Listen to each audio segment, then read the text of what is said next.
নমস্কাৰ বন্ধু বান্ধৱীসকল, আজি আমি এটা গুৰুত্বপূৰ্ণ বিষয় লৈ আলোচনা কৰিবলৈ ওলাইছোঁ। সেইটো হৈছে ভেজিনেল ক্লিনিংনেছ।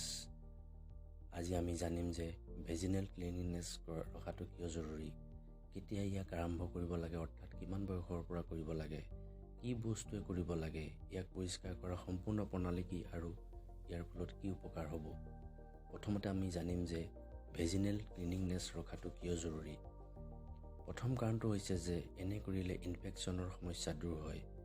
ভেজিনেল ক্লিনিংনেছ অৰ্থ হ'ল ভেজিনেল এৰিয়াত ইনফেকশ্যন হোৱা স্বাভাৱিক কিছুমান কাৰণ থাকে। ইনফেকশ্যন হোৱাৰ মূল কাৰণ হৈছে যে আমাৰ ঋতুস্ৰাৱৰ গোটেই প্ৰক্ৰিয়াটো সময়ছোৱাত এই পৰিষ্কাৰ পৰিচ্ছন্নতা বজাই ৰখাটো কিছুমান জৰুৰী হৈ পৰে।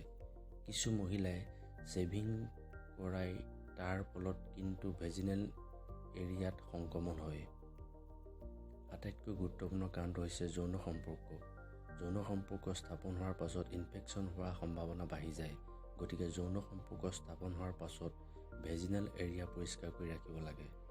ভেজিনেল হাইজেনিক অৰ্থাৎ ভেজিনেল হাইজিন আৰম্ভ কৰাৰ সঠিক বয়স কি হ'ব পাৰে সেই বিষয়ে জানোচোন আহক। চিকিৎসকসকলৰ মতে টিনেজৰ কালৰ পৰাই ইয়াক আৰম্ভ কৰিব লাগে। আমি যিদৰে এজন শিশুৰ আহাৰ গ্ৰহণ কৰাৰ আগতে নিজৰ হাতখন ধুবলৈ শিকাওঁ, ঠিক সেইদৰে এগৰাকী কিশোৰীয়ে নিজৰ প্ৰথম পুস্পিতা হোৱা কিছুদিনৰ আগৰ পৰাই এই প্ৰক্ৰিয়া আৰম্ভ কৰিব লাগে। সাধাৰণতে ডাক্তৰসকলে ইয়াৰ বাবে ইয়াক বাৰে বাৰে পৰিষ্কাৰ কৰিবলৈ পৰামৰ্শ নিদিয়ে। এবাৰ গা ধোৱা সময়ত পৰিষ্কাৰ কৰাটোৱে যথেষ্ট। যিদৰে আমি দিনটোত এবাৰ গা ধুই লওঁ, ঠিক সেইদৰে দিনটোত এবাৰ ভেজিনেল এৰিয়া পৰিষ্কাৰ কৰিব লাগে। কিন্তু দিনটো 2-3 বাৰ কৰাৰ প্ৰয়োজন নাই।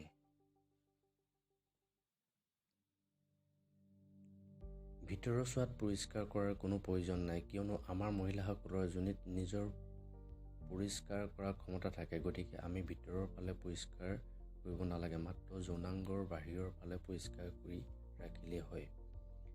কি বস্তুৰে ইয়াক পৰিষ্কাৰ কৰিব লাগে সেইটো এটা গুৰুত্বপূৰ্ণ বিষয়। আজিকালি বজাৰত বিভিন্ন সামগ্ৰী ওলাইছে, সেইবোৰ কিন্তু ব্যৱহাৰ কৰিব লাগে নে নালাগে তাৰ বিষয়ে আমি জানোচোন আহক। আমি এটা উপদেশ দিব বিচাৰিছোঁ যে আপুনি কোনো কেমিকেল নিমিলোৱা চাবোন ব্যৱহাৰ কৰিব পাৰে আৰু মাত্ৰ দিনত গা ধোৱাৰ সময়ত এবাৰেই ব্যৱহাৰ কৰিব লাগে। যদি আপুনি ভাবিছে যে চাবোনেৰে হয়তো আপোনাৰ কিবা অসুবিধা হ'ব পাৰে, তেন্তে আপুনি মাত্ৰ পানী ব্যৱহাৰ কৰি পৰিষ্কাৰ কৰিব পাৰে। এতিয়া আমি টিভিত বিভিন্ন ৱাছ প্ৰডাক্টৰ বিজ্ঞাপন দেখিবলৈ পাওঁ আৰু টিনেজৰ ছোৱালীবোৰে সেইবোৰ দ্ৰব্য ব্যৱহাৰ কৰে। কিন্তু সকলোৱে ছালখন একেধৰণৰ নহয়, গতিকে সকলোৱে এই দ্ৰব্যবোৰ ব্যৱহাৰ কৰিব নোৱাৰিবও পাৰে। যদি আপুনি তেনে দ্ৰব্য ব্যৱহাৰ কৰিব বিচাৰে, তেন্তে টেষ্ট কৰি যাতে কোনো ধৰণৰ পাৰফিউম নাথাকে, কেমিকেল নাথাকে, লগতে আপোনাৰ ছালখনত যাতে জ্বলা পৰা নকৰে তাৰ প্ৰতি লক্ষ্য ৰাখিব লাগিব। যদি আপুনি ঘৰতে থাকে তেন্তে দিনটো এবাৰ পৰিষ্কাৰ কৰাটো যথেষ্ট, কিন্তু তাৰ মাজতে বহুতো লোকে বাৰে বাৰে পৰিষ্কাৰ কৰিব লাগে। যিসকল মহিলাই জিমৰ পৰা আহে, কোনোবা মহিলাই ফুৰিবলৈ গৈ পাব্লিক টয়লেট ব্যৱহাৰ কৰে, তেনে মহিলাই ঘৰলৈ আহি এবাৰ পৰিষ্কাৰ কৰাটো নিতান্ত প্ৰয়োজনীয়।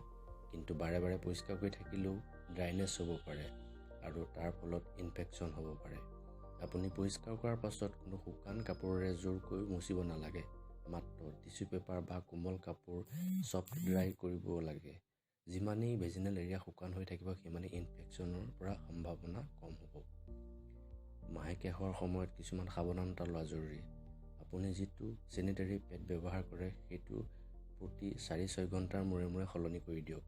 সলনি কৰাৰ সময়ত আপুনি এবাৰ পৰিষ্কাৰ কৰি লওক নৰ্মেল পানীৰ সৈতে। যদি আপুনি মেনচুৱেল কাপ ব্যৱহাৰ কৰে তেন্তে বাৰে বাৰে পৰিষ্কাৰ কৰাৰ প্ৰয়োজন নাই। যদি আপুনি ইণ্টিমেট ৱাছ ব্যৱহাৰ কৰে তেন্তে চেষ্টা কৰিব যাতে সপ্তাহত 2 বাৰহে ব্যৱহাৰ হয়। সদায় কপাহী কাপোৰেৰে ইনাৰৱেৰ ব্যৱহাৰ কৰিব। ইয়াক ব্যৱহাৰ কৰিলে আপোনাৰ ভেজিনেল এৰিয়া ড্ৰাই হৈ থাকিব আৰু ইনফেকশ্যন হোৱাৰ ভয় নাথাকে। বেছি টান কাপোৰ নিপিন্ধিব। কোনো ধৰণৰ পাউডাৰ ব্যৱহাৰ কৰিব নালাগে ভেজিনেল এৰিয়াত।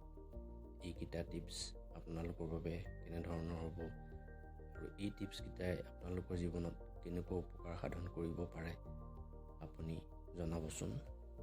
আজিলৈ ভিডিঅ'টো ইমানতে সামৰিছোঁ।